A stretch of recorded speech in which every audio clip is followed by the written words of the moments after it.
أثارت الفنانة المصرية الشابة ملك أحمد زاهر قلق محبيها مجددا بعد ما طالبت عبر حسابها الرسمي على انستجرام بالدعاء لها بالشفاء إثر تدهور حالتها الصحية مؤخرا بسبب وعكة شديدة وسط استمرار عدم تمكن الطاقم الطبي من تشخيص حالتها بشكل دقيق.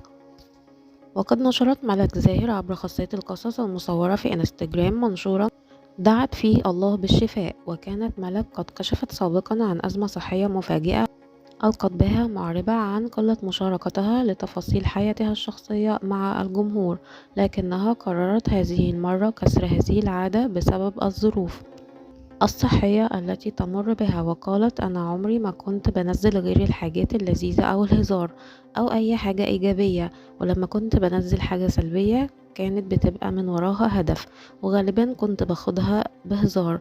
بسبب حبيت أشارك الفترة الأخيرة حسيت كأن الدنيا كلها ماشية غريبة ومقفولة وكلها ضغط نفسي بشكل كبير، وده خلاني حاسة اني مش قادرة استحمل زي قبل كده، وبقيت بحاول اهرب من الناس والمواقف.